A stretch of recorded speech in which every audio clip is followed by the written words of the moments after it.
Assalamualaikum warahmatullahi wabarakatuh. Alhamdulillah wassalatu wassalamu ala Rasulillah wa ala alihi wa sahbihi wa ala wa ba'd. Yayasan Imam Asy-Syafi'i Bualemo, alhamdulillah pada 2 tahun ini sudah berjalan dengan baik. Karena 2 tahun ini kita sudah melakukan beberapa program. Di antaranya kami telah membangun 2 tempat hafalan Al-Quran. Yang pertama, tempat penghafal Al-Quran Imam Muzani, tepatnya di Kecamatan Botumoito di Desa Potanga. Dan yang kedua adalah membangun rumah tahfidz Imam Ar-Rafi'i, tepatnya di Kecamatan Tilamuta di Desa Pilolianga. Namun karena Imam Ar-Rafi'i ini masih sementara tahap pembangunan, sementara kami mengajarkan bacaan dari kitab suci Al-Quran itu di Kecamatan Tilamuta, tepatnya di Desa Ayuhulalo. Rumah tahfidz Imam Muzani Bualemo, kami melakukan beberapa program. Di antaranya adalah program menghafal Al-Quran, berbuka puasa bagi para penghafal Al-Quran. Kita juga memberikan santunan beras bagi para penghafal Al-Quran. Dan kami alhamdulillah di samping itu juga kami telah mencetak beberapa penghafal Al-Quran.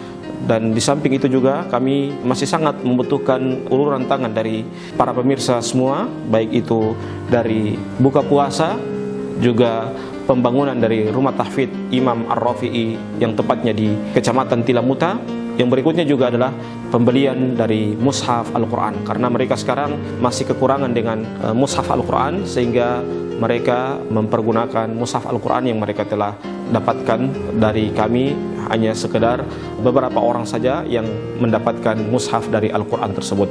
Maka oleh sebab itu, insya Allah dengan donasi para donatur yang memberikan sebagian hartanya untuk pembangunan dan untuk buka puasa serta mushaf dari Al-Quran, insya Allah akan menambah pundi-pundi amalan Bapak Ibu sekalian di akhirat kelak. Dan semoga uluran tangan kita juga akan memudahkan orang-orang yang melakukan amalan soleh bagi para penghafal Al-Quran, baik itu buka puasa dan juga memudahkan untuk pembangunan rumah tahfidz Imam Ar-Rafi'i Bualemo. Sekian, Assalamualaikum warahmatullahi wabarakatuh.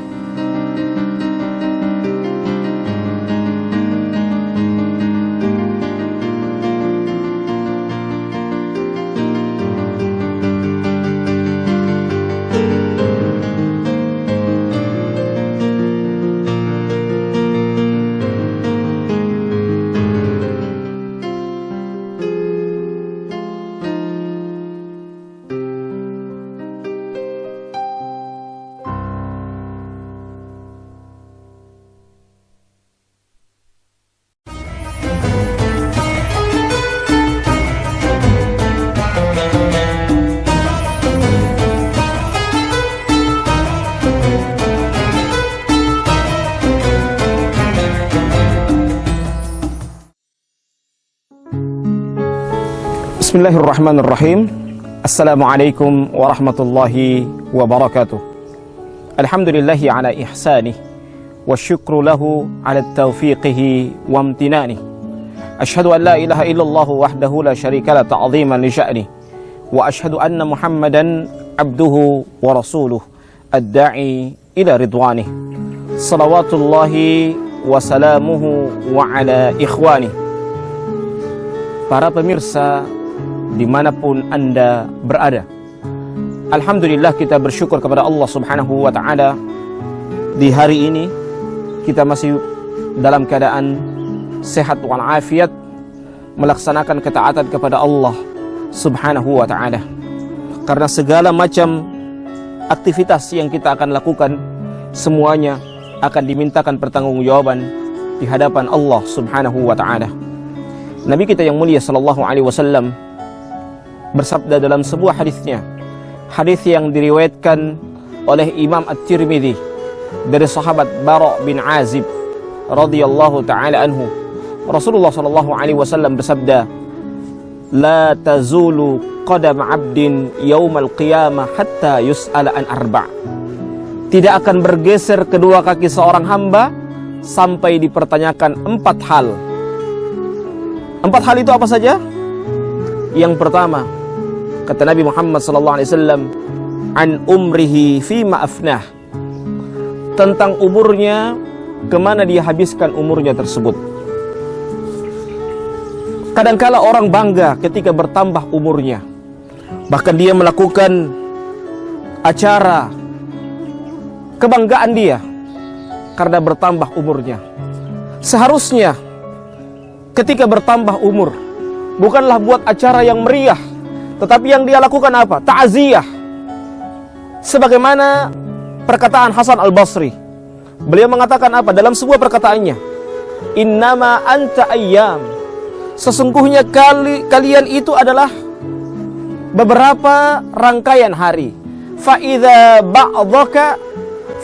ba'dha ayyam dhahaba ba'dhaka. Apabila pergi sebagian hari, maka pergilah sebagian umurmu. Para pemirsa yang dimuliakan oleh Allah Subhanahu wa taala, mari kita menghitung. Dalam sehari kita tidur 8 jam. Menurut aturan dokter. Kalau kita sudah berumur 30 tahun, berarti 10 tahun kita pakai untuk tidur. Kalau kita berumur 60 tahun, berarti 20 tahun kita pakai untuk tidur. Belum lagi waktu yang kita pergunakan, waktu yang sia-sia, waktu yang tidak punya manfaat.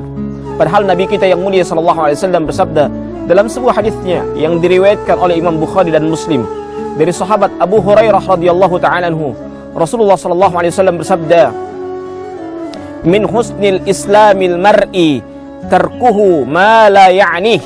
Di antara tanda baiknya Islam seseorang adalah dia meninggalkan hal-hal yang tidak bermanfaat. Maka pergunakan umur kita dengan sebaik-baiknya. Jangan sampai umur berlalu begitu saja. Para salafus saleh terdahulu, mereka sangat pelit dengan waktu mereka, karena mereka tidak menginginkan waktu mereka itu berlalu begitu saja. Mereka menginginkan waktu mereka itu mereka pergunakan dalam ketaatan kepada Allah Subhanahu wa taala. Yang kedua, kata Nabi Muhammad SAW, hal yang akan kita dimintakan pertanggungjawaban di hadapan Allah Subhanahu wa taala adalah an ilmihi fima amilah, tentang ilmunya, apakah dia telah mengamalkan ilmunya tersebut atau tidak. Ilmu akan dimintakan pertanggungjawaban juga di hadapan Allah Subhanahu wa taala. Allah Subhanahu wa taala berfirman di dalam Al-Qur'anul Karim, di dalam surah Al-Baqarah, ketika Allah menyebutkan ata'muruna an-nasa bil birri wa tansawna anfusakum wa antum tatluna al-kitaba afala ta'qilun. Bukankah kalian mengajak seseorang untuk melakukan ketaatan kepada Allah Subhanahu wa taala, melakukan kebaikan, wa tansawna anfusakum, sedangkan kalian melupakan diri kalian. Afala ta'qilun? Tidaklah kalian berakal? Maka ilmu ini jangan hanya sekedar bahan untuk kita jadikan sebagai diskusi. Kalau ilmu itu kita jadikan sebagai bahan diskusi, berapa banyak orang yang berilmu? Di muka bumi ini banyak orang yang berilmu, tapi kurang orang yang jujur. Keilmuan itu harus juga dibaringi dengan keimanan, sehingga ilmu itu akan menjadi berkah kalau dia beriman kepada Allah Subhanahu wa taala. Kalau dia beriman kepada Allah Subhanahu wa taala, dia merasa muraqabatullah, merasa diawasi oleh Allah Subhanahu wa taala, sehingga dia tidak berani mempergunakan ilmunya untuk menipu orang lain. Dia tidak berani mempergunakan ilmunya dalam hal-hal yang mendatangkan kemurkaan Allah Subhanahu wa taala. Yang ketiga adalah an malihi, tentang hartanya, min aina tasabahu wa fima anfaqah. Tentang harta ini akan dimintakan pertanggungjawaban dua hal, dari mana dan kemana. Kadangkala orang hanya mengumpulkan harta dengan sebanyak-banyaknya, tapi tidak pernah melihat apakah harta yang dia kumpulkan itu harta yang berkah atau tidak. Ingat, para pemirsa yang dimuliakan oleh Allah Subhanahu wa taala, harta ini, semakin banyak harta kita, maka akan semakin lama juga hisapnya, akan semakin berat juga hisapnya. Semakin banyak harta kita, maka semakin banyak pula yang akan dimintakan pertanggungjawaban di hadapan Allah Subhanahu wa ta'ala. Begitu juga kemana harta kita akan dikeluarkan, karena harta ini hanyalah titipan dari Allah Subhanahu wa ta'ala. Jangan sampai kita terlalu cinta, karena cinta itu kadangkala membawa kebinasaan kalau sudah berlebihan dalam cinta tersebut. Cinta itu akan berguna ketika cinta kita pergunakan dalam hal-hal ketaatan kepada Allah Subhanahu wa ta'ala. Dan yang terakhir adalah an jismihi fima ablah, tentang jasadnya, kemana dia pergunakan potensi jasadnya yang dia miliki selama ini. Jasad akan dimintakan pertanggungjawaban di hadapan Allah Subhanahu wa ta'ala. Ketika kita memiliki jasad yang baik, maka tentunya jasad ini akan memberikan manfaat kepada kita, sehingga jasad yang kuat akan lebih semangat untuk melaksanakan ketaatan kepada Allah Subhanahu wa ta'ala. Jangan justru jasad ini akan membuat kita lebih melakukan kemaksiatan kepada Allah Subhanahu wa ta'ala. Jasad yang kita miliki, potensi yang kita miliki juga akan dimintakan pertanggungjawaban. Kemana kita akan pertanggungjawaban di hadapan Allah Subhanahu wa ta'ala. Dan harus kita perhatikan bersama, hal semua ini semuanya akan dimintakan pertanggungjawaban, dan hal tersebut jawabannya ada pada diri kita. Apakah kita benar-benar melakukan ketaatan kepada Allah Subhanahu wa ta'ala, atau ingin mendapatkan tendensi dunia? Kalau kita benar-benar karena Allah Subhanahu wa ta'ala, maka tentunya kita akan benar-benar melakukan karena Allah Subhanahu wa ta'ala. Demikian ceramah singkat saya pada kali ini. Semoga bermanfaat. Hadanallahu wa iyyakum ajma'in. Kita tutup dengan membacakan doa kafaratul majlis. Subhanakallahumma wa bihamdika asyhadu an la ilaha illa anta astaghfiruka wa atubu ilaik. Thumma assalamu alaikum warahmatullahi wabarakatuh.